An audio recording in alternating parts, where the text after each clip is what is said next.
Are you ready to review the safety requirements for hazardous materials?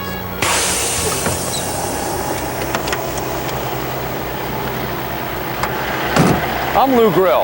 I'm a professional driver and trainer. I'll be your instructor today. My goal is to help you prepare for the CDL hazardous materials test.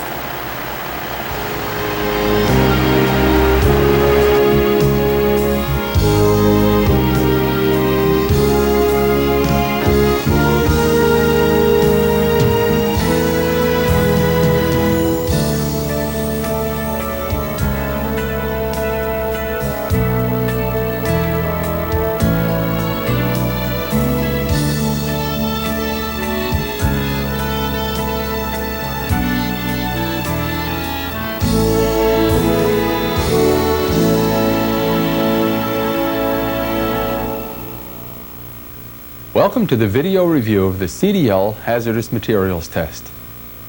You've made a good choice in choosing this video for your review. It is a good choice because it covers the test you must pass to get a hazardous materials endorsement on your CDL.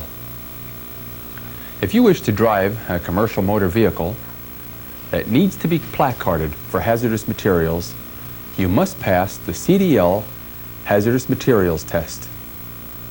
When you have passed this test, you can obtain the Hazmat endorsement on your CDL. The CDL Hazmat test checks what you know about the regulations for hauling dangerous goods.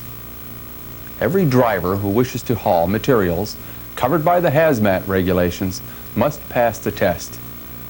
As a driver, you are responsible for following the procedures set down in the Federal Hazardous Materials Regulations. You must follow these federal procedures when hauling hazardous materials in interstate commerce. You can be fined for failing to comply with these regulations. Many states have adopted all or parts of the Federal Hazardous Materials Regulations. Some states may even have additional requirements and/or restrictions. Even some local governments have their own requirements and restrictions.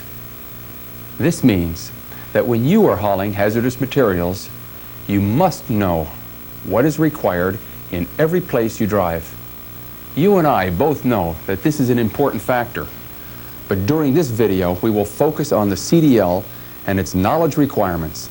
Remember, however, your state may add some questions on the test about its regulations. Let's quickly review these CDL knowledge requirements. To pass the CDL test, you should know A. Hazardous materials regulations, B. Handling of hazardous materials, C. Operation of emergency equipment, D. Emergency response procedures.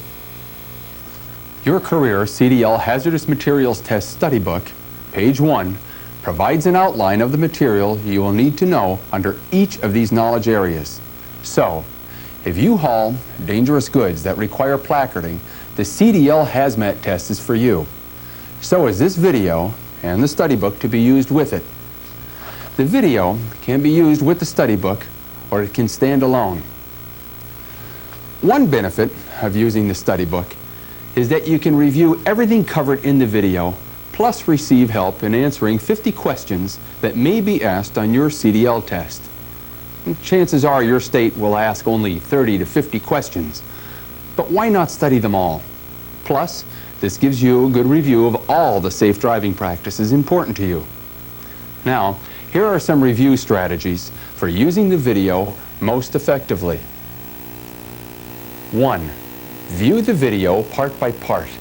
The video is divided into parts to help you do this. Don't try to cover too much in one session. 2. Work along with me. 3. Read each question and its 3 answer choices carefully. 4. Stop your VCR and try to answer the question yourself first before you let me answer it. 5. At the end of each part, stop the video and review in your study book the questions covered. It contains more review questions to study. Before we start, let's review what we are trying to do. The purpose of the video and study book is to improve your preparation for passing the test. To do this, we will be reviewing 18 safety concepts and a practice test question or two about each one of them. For more preparation, follow along with the study book and its illustrated review of 50 test questions. You'll benefit, and I'll achieve my goal. Let's get started with part 1.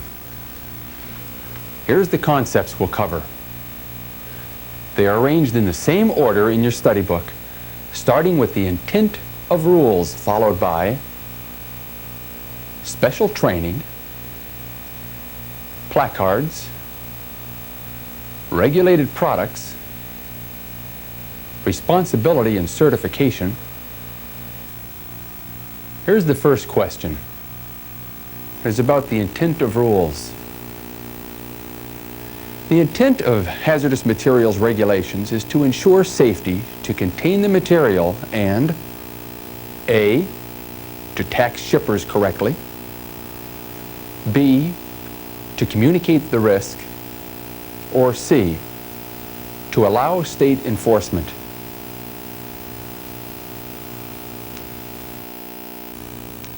Answer B is best.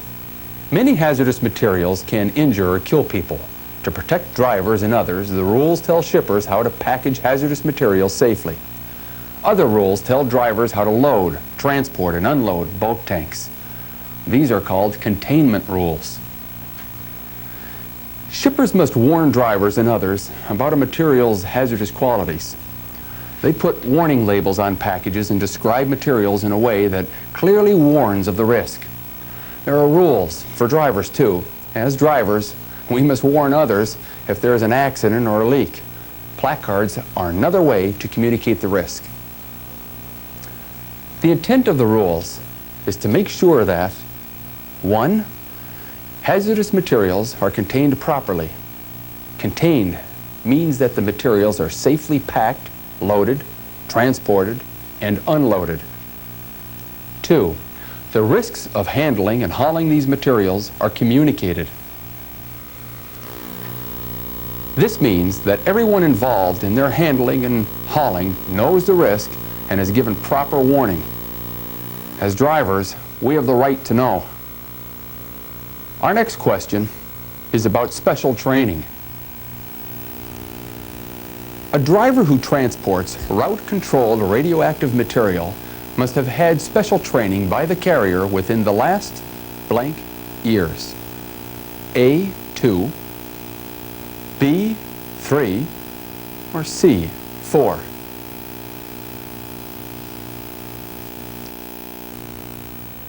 Answer A is the correct choice. Drivers must have special training before they transport flammable cryogenic liquids or highway route-controlled quantities of radioactive materials. Each driver's employer provides the training. The driver carries a dated certificate of training signed by the employer. Drivers must have had training within the last 2 years. One problem with the test is the big words. If you're not sure of what the term cryogenic liquid means, check its meaning in the glossary at the end of the study book. The hazardous materials test contains many tough words. That is why we added the glossary, tables, and definitions at the end. We hope these materials are of help to you. Now, let's go to placards. A vehicle placarded for hazardous materials must have placards on blank sides. A2, B3, or C4.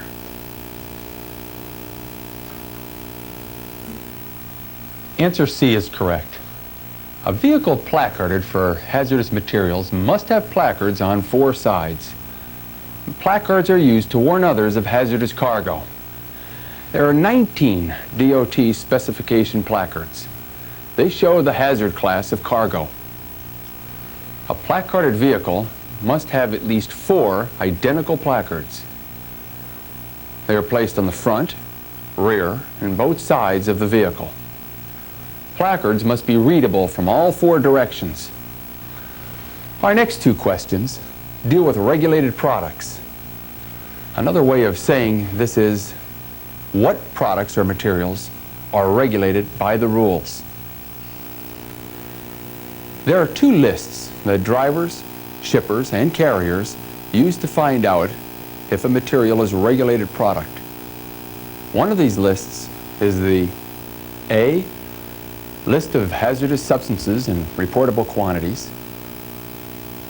B, EPA dangerous materials table, C, shipper's list of transportable quantities.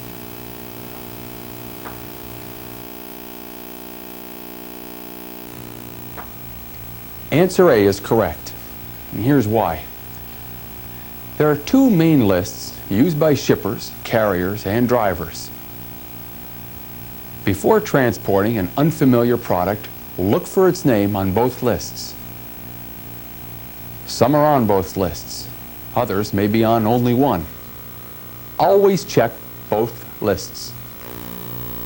The hazardous materials table, the list of hazardous substances and reportable quantities. What if the word forbidden appears on the hazardous materials table? That's our next test question. If the word forbidden appears in the hazardous class column of an entry in the hazardous materials table, A, a common carrier must never transport the material.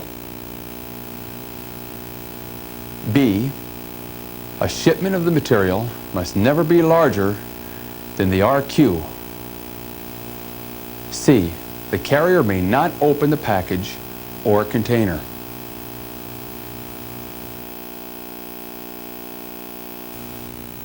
Answer A is correct. A common carrier must never transport the material. Answer A is correct. The driver must never transport a material that is forbidden. Column 3 of the hazardous materials table shows each material's hazard class. If the word forbidden appears in this column, the materials may not be transported. You need to know what your responsibilities are, along with the responsibilities of others. Here are two questions on this.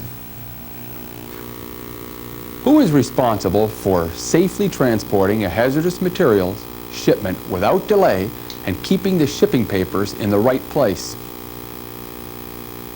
A, the driver. B, the carrier. Or C, the shipper.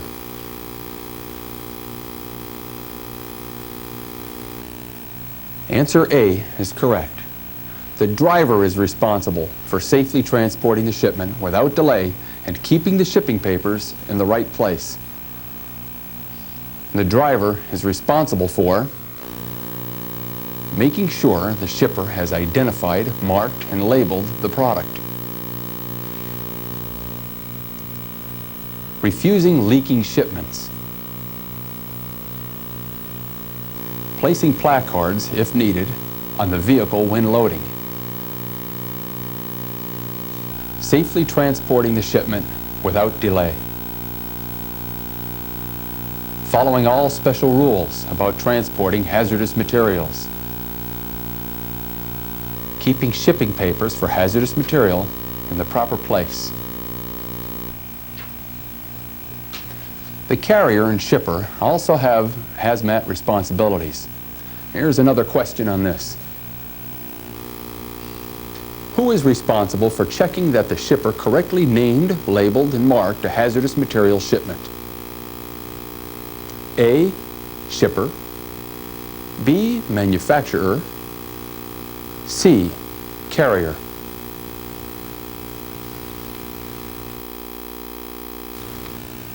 Answer C fits best here. Here are the carrier's responsibilities. Take the shipment from the shipper to its destination. Check that the shipper correctly named, labeled, and marked the shipment. Refuse improper shipments.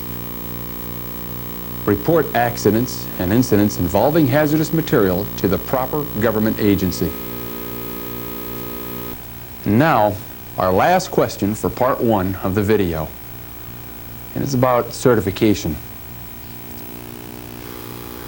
When shippers package hazardous materials, they must certify that this was done according to the regulations. The only exception is when A, the shipper is a private carrier carrying their own product. B, the shipment is a hazardous waste. Or C, the driver is given a sealed cargo compartment.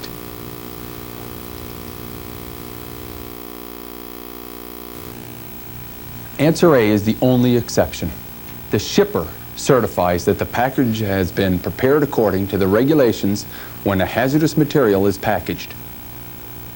The signed shipper certification appears on the original shipping paper.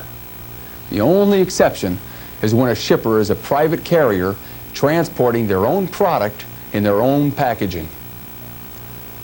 Unless a package is clearly unsafe, a driver may accept the shipper certification that a product is properly packaged. Some carriers have additional rules about transporting hazardous products. Follow your employer's rules when accepting the shipments. This ends part 1 of our video review.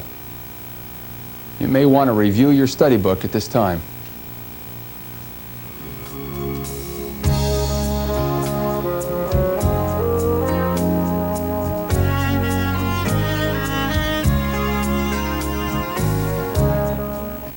Part 2 will cover shipping papers, routes and permits, loading, mixed loads. We begin with a question on shipping papers. To find out if a shipment includes hazardous materials, you should A, open and inspect every package and container. B, check for a fence around the loading dock. C, look at the shipping paper.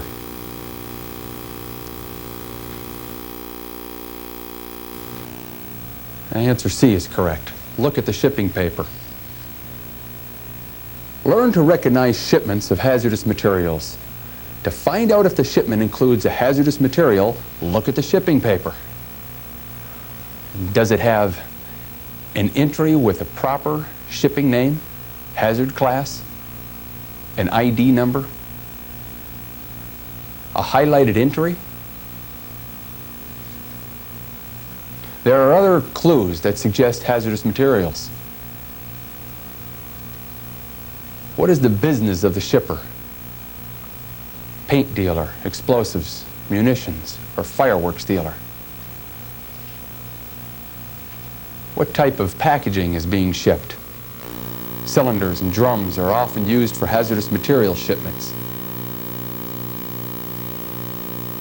Does the package bear a hazard class, label, proper shipping name, or ID number? Are there any handling precautions? Where should the papers be kept? Here's the question. You're behind the wheel of a truck carrying hazardous material shipment. The shipping papers must be in a pouch on the driver's door or in A, a box under the driver's seat, B, clear view within your reach, or C, the truck's glove compartment.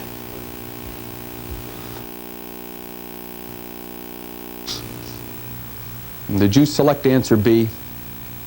If so, you're right. Do not take a hazardous material shipment without a properly prepared shipping paper. A shipping paper for hazardous material must always be easily recognized. Other people must find it quickly in case of an accident. Questions about shipping can be tricky. That is why we encourage you to review your study book so you can get all the practice you need. This is one of those questions. Only one of these shipping paper descriptions for a hazardous material is in the right order. Which one is it? A, corrosive material, hydrochloric acid, UN 1789. B, hydrogen bromide, non-flammable gas, UN 1048. C, hexane, UN 1208, flammable liquid.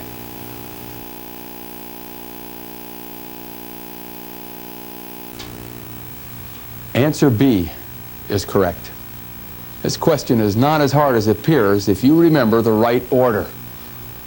Here is the order for describing a hazardous material on a shipping paper. 1. Proper shipping name. 2. Hazard class. And 3. Identification number. Again, answer B is correct because the description is placed in the right order. Let's look at it. Here's the proper order. 1. Name. 2. Class. 3. Number. Let's review this with another question. The basic description of a hazardous material includes the hazard class, the identification number, and the proper shipping name. Which one must fit and must appear first on the shipping paper?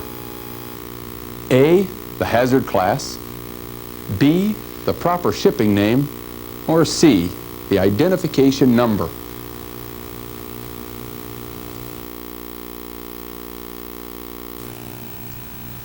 Answer B is right. The basic description of a hazardous product includes the proper shipping name, hazard class, and identification number in that order. The shipping name, hazard class, and ID number must not be abbreviated. The description must also show the total quantity and unit of measure. The letters RQ if it is a reportable quantity. Use your study book to review all the shipping paper questions. Here are several. Next we review a routes and permits question. Who is responsible for finding out what permits or special routes you will need to haul hazardous materials? A, the driver. B, the carrier. C, the shipper.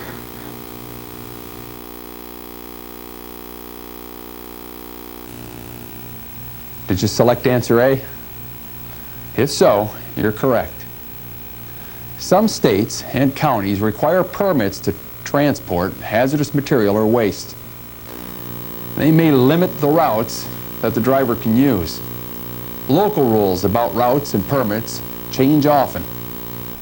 It is the driver's job to find out if permits are needed or special routes must be used. Here's a situation involving loading a cargo tank. You have loaded a hazardous material into a cargo tank. What must you do before you move the vehicle?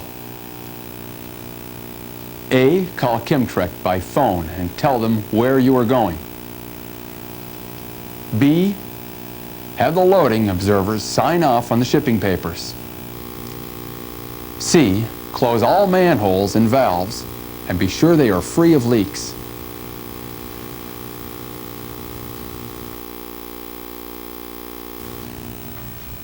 Answer C is the correct choice. Close all manholes and valves before moving a tank of hazardous materials. It does not matter how small the amount is in the tank or how short the distance. Manholes and valves must not leak. What about loading and unloading a cargo tank? First, there must be a person in charge. And second, the person in charge of loading and unloading a cargo tank must be sure Someone is always watching. The person watching the loading or unloading must have a clear view of the cargo tank, be within 25 feet of the tank, be aware of the hazards, know what to do in an emergency, be authorized to move the cargo tank and be able to do so. This mixed load question reminds us that animals and human foodstuffs must not be loaded in the same vehicle with A, poisons, B, flammable gases, C, explosives.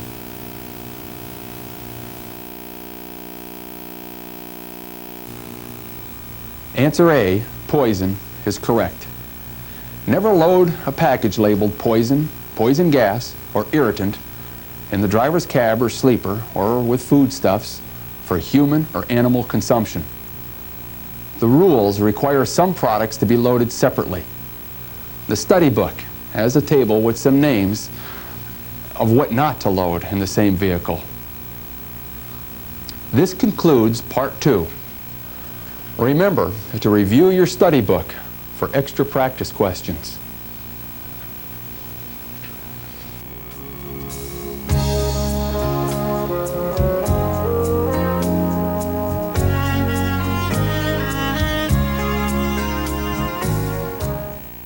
Are you ready for part 3 of our video review? Part 3 covers questions on driving and parking rules, tire safety, fire safety, emergency response. Okay, here we go. You may not park a vehicle carrying hazardous materials within blank feet of an open fire. A, 100, B, 200, C, 300.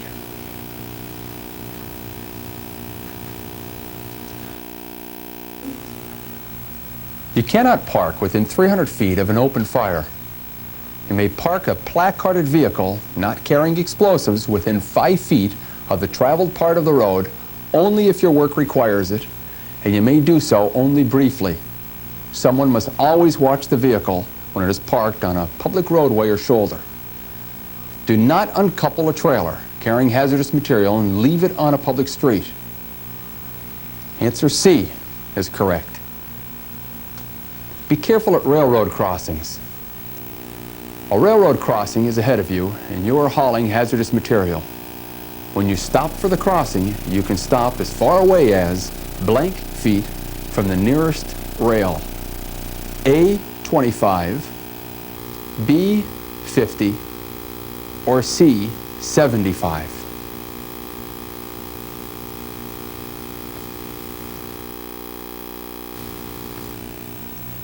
Answer B is correct. When you stop for a railroad crossing, you can stop as far away as 50 feet from the nearest rail. With most hazardous materials, you may park within 5 feet of the road briefly if your work requires it. The materials that are the exception and do not allow parking this close to the road are A, explosives A and B, B, corrosives and oxidizers, C, acids and poisons.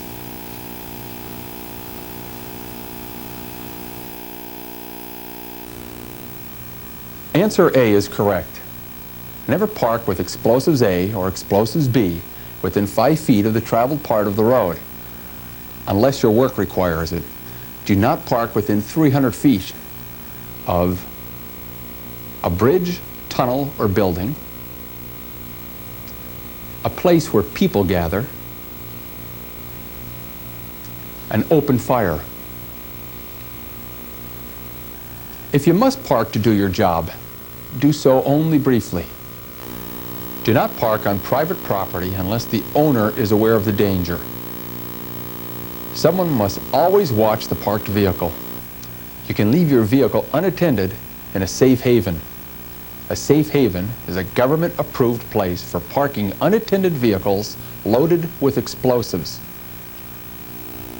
Tire safety is doubly important in hazmat transport. When hauling hazardous materials, you must stop your vehicle and check any dual tires at least once every blank, whichever is less. A, 1 hour or 50 miles. B, 2 hours or 100 miles. C, 3 hours or 150 miles.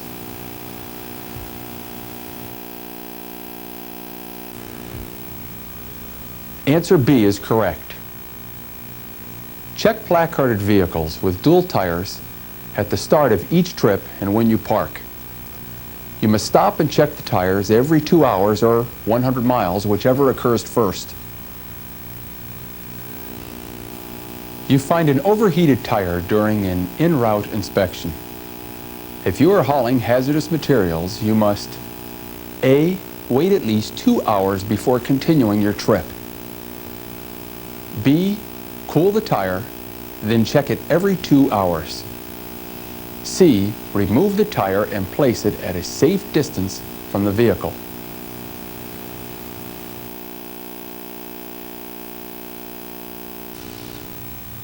Answer C is the best choice.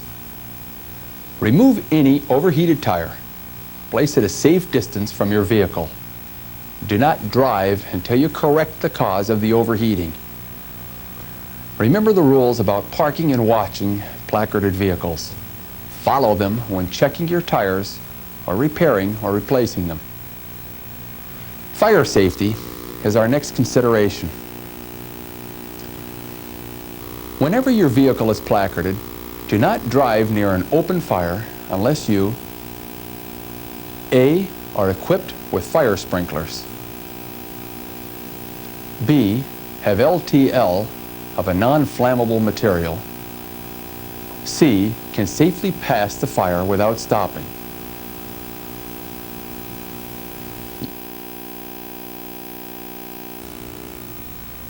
You should select answer C. Never drive a placarded vehicle near open fires unless you can safely pass without stopping. The power unit of a placarded vehicle must have a fire extinguisher with a UL rating of blank, B, C, or more. A, 5, B, 10, C, 15.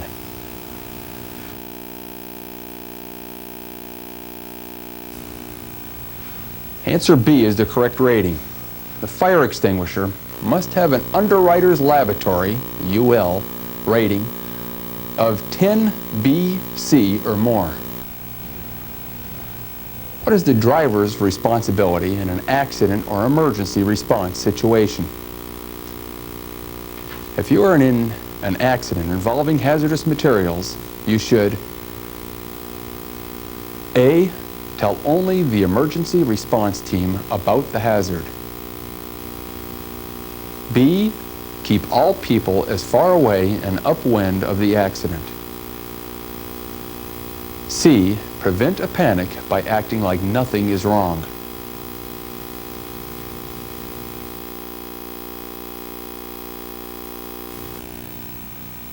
Answer B is the best choice. The checklist, which follows, tells you what to do. In an accident, follow this checklist. 1. Check to see that your driving partner is okay. 2. Keep the shipping papers with you. 3. Keep people far away and upwind. 4. Warn others of the danger. 5. Send for help. 6. Follow your employer's instructions. If hazardous materials is spilling from your vehicle, do not move your vehicle. A, any more than 500 feet. B, in an upwind direction. Or C, any more than safety requires.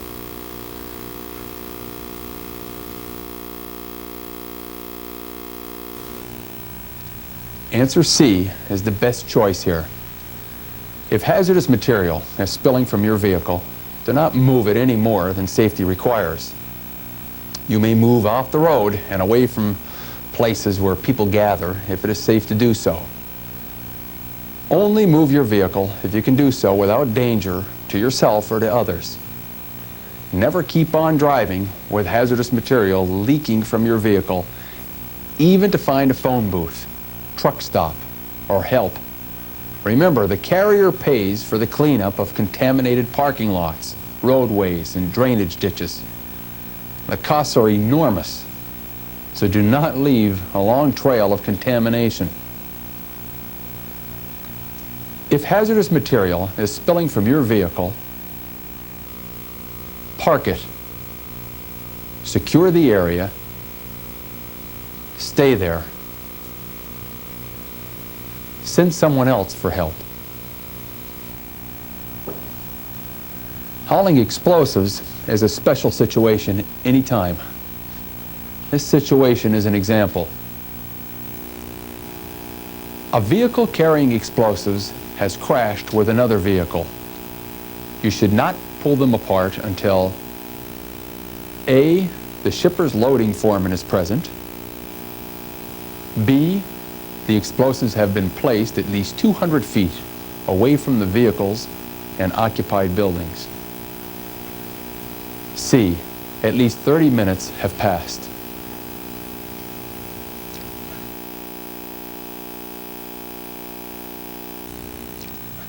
Sometimes I wonder how we can remember all the rules, but we must answer the CDL questions as they are asked. If you selected answer B, you were correct again. If your vehicle breaks down or is at an accident while carrying explosives, warn others of the danger. Keep the bystanders away. Do not allow smoking or an open fire near the vehicle. Remove all explosives before pulling them apart, before pulling apart the vehicles that are involved in the collision. Place the explosives at least 200 feet from the vehicles and occupied buildings. If there is a fire, warn everyone of the danger of an explosion. Stay a safe distance away. That was a tall order, wasn't it? But the answer tells us the smart and safe way to handle an explosive situation. This completes part 3.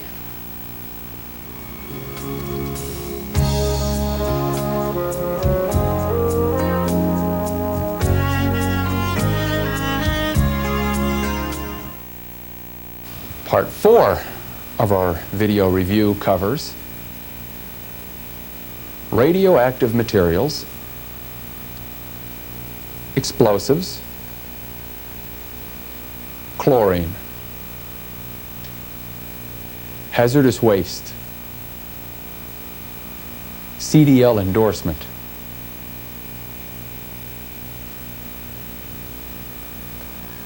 Two radioactive materials questions are coming up.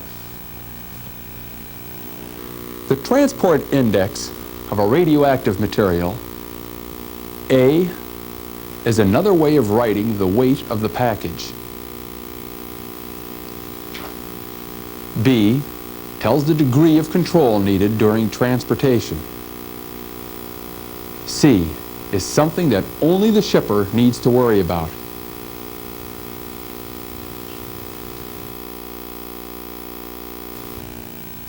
Answer B is the correct choice. Radiation surrounds each package of radioactive materials. It passes through all nearby packages. To deal with this problem, the number of packages you can load together is controlled. Their closeness to people, animals, and unexposed film is also controlled. The transport index tells the degree of control needed during transportation. The shipper labels package radioactive 2 or radioactive 3 and prints the package's transport index on the label. The driver can tell how much control is needed while transporting the radioactive material. The total transport index of all radioactive materials packages in a single vehicle must not exceed A10, B50, C100.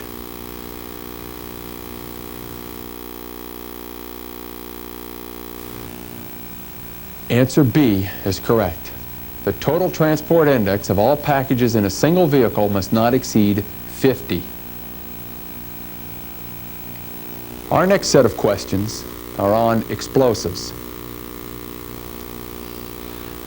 Carriers must give each driver who transports Class A or B explosives A, an extra fire bottle, B, the consignee's phone number, C, a copy of FMCSR Part 397.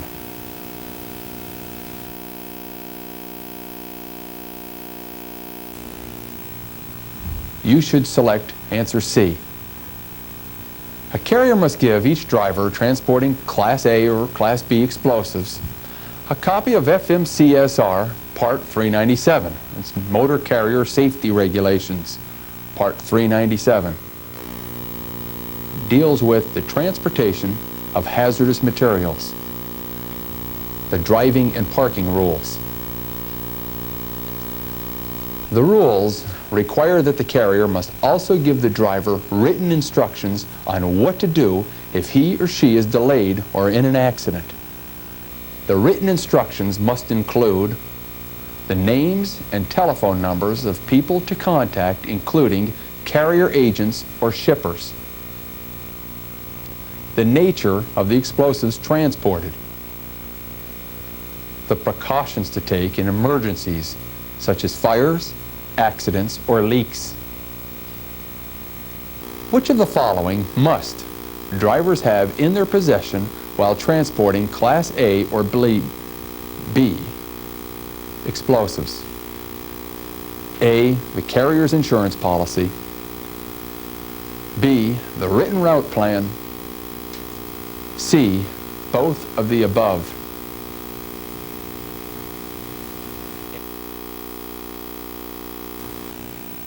Answer B is correct.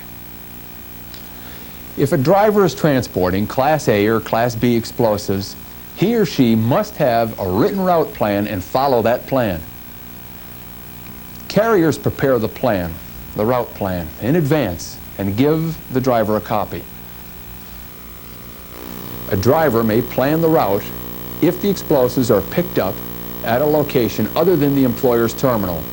Write out the plan in advance. The driver must keep a copy of it while transporting the explosives. Deliver shipments of explosives only to authorized persons or leave them in locked rooms designed for explosive storage. When handling packages of explosives, you must A, never use hooks or other metal tools. B, keep bystanders 100 feet away. C, double wrap wet boxes in plastic to prevent staining.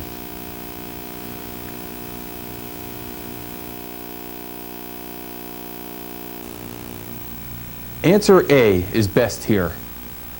Use extra care to protect explosives. Never use hooks or other metal tools. Never drop, throw, or roll the shipment. Protect explosive packages from other cargo that might cause damage. Which signals may be used to warn of a stopped vehicle which contains explosives? A, signal fires. B, reflective triangles. C, flares or fusees.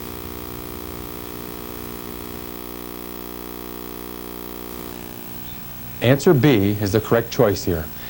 If a truck breaks down and the driver has to signal or warn others he or she is stopped, reflective triangles or red electric lights should be used. Never use burning signals such as flares or fusees around a tank used for flammable liquid or flammable gas, whether loaded or empty. And a vehicle loaded with explosives A, explosives B, flammable liquid, flammable gas. Class A explosives must not be transported in a combination vehicle if it includes A, a 48-foot trailer, B, a 200-inch wheelbase trailer, C, a placarded cargo tank.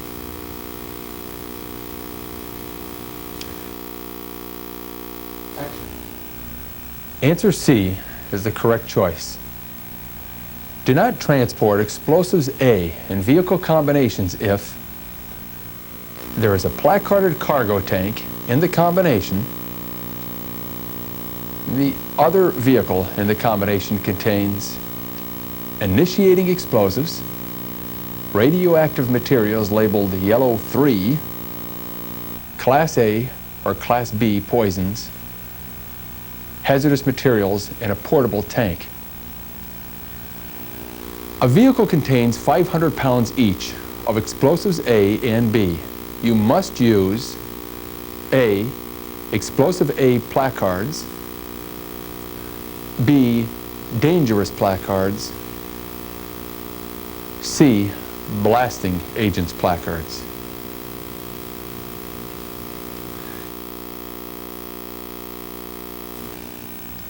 Answer A is correct. If you are hauling any amount of explosives A and explosives B, you need only to use the explosives A placard. There are two questions on chlorine. Here's the first.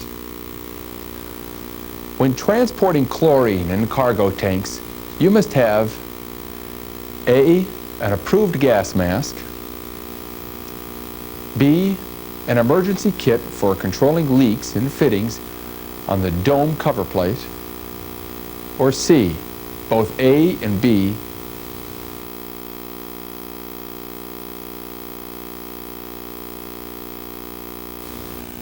Since the answers A and B are true, you must select answer C as correct. Always read all the answers before you make your choice. A driver transporting chlorine in cargo tanks must have an approved gas mask in the vehicle. The driver must also have an emergency kit for controlling leaks in the dome cover plate fittings on the cargo tank. You should stop before crossing a railroad grade if your vehicle is carrying blank of chlorine. A, 110 gallons, B, 100 gallons, C, any amount. Check the answers carefully on this one. Answer C is the correct choice here. Stop before crossing a railroad if your vehicle is placarded, carries any amount of chlorine,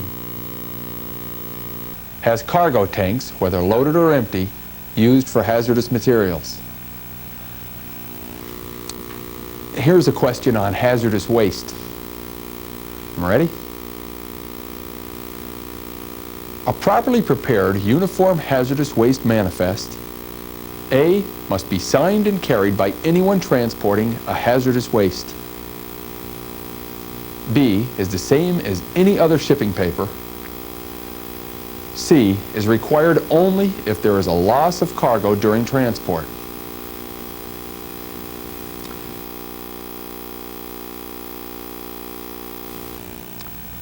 Answer A is the best choice here. When transporting hazardous waste, the driver must sign and carry a uniform hazardous waste manifest. The name and EPA registration number of the shipper, carrier, and destination must appear on the manifest. The shipper will prepare, date, and sign the manifest.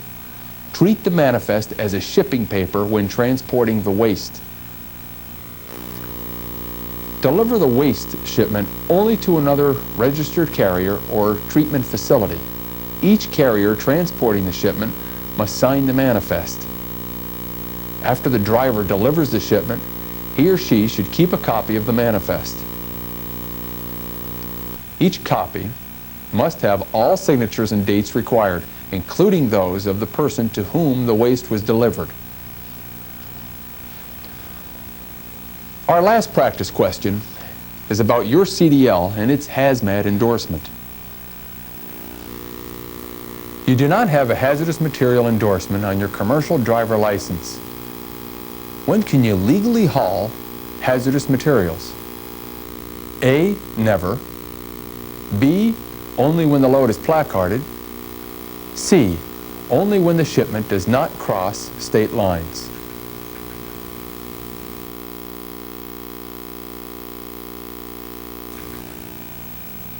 You should select answer A. Without the hazardous materials endorsement, you can never legally haul hazardous material. A driver must have a CDL with a hazardous materials endorsement before driving vehicles with placards. To get the endorsement, he or she must pass a written test on the rules for transporting hazardous materials. Most of what you need to know to pass the hazmat test is in this video and your study book. However, this is only the beginning for the hazmat driver. There's a need to know much more on the job. There are state and federal regulations to know. There are company rules and policies and much more to know. And there might even be training. Drivers must have special training before they transport flammable cryogenic liquids or highway route controlled quantities of radioactive materials.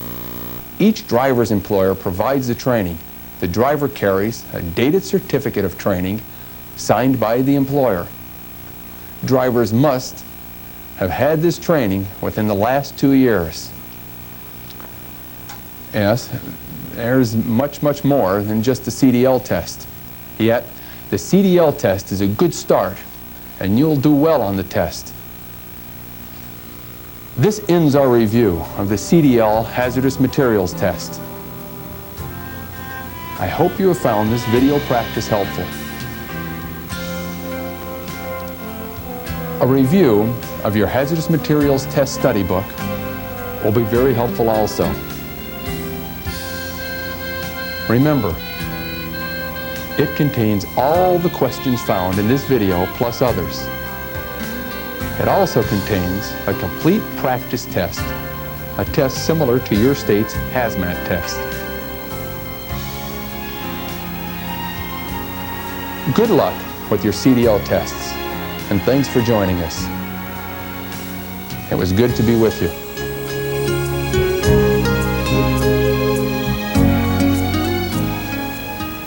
I'm Ed Keniston, President of the Professional Truck Driver Institute of America. The Institute works to advance professionalism among the nation's truck and commercial vehicle drivers. This video is a good example of the special training required of professional drivers. If you are one of America's 6 million commercial drivers, we salute you and wish you success in your CDL preparation. We also salute the following individuals and organizations whose technical expertise and assistance made this video possible and who, like us, recognize the importance of our nation's commercial vehicle drivers.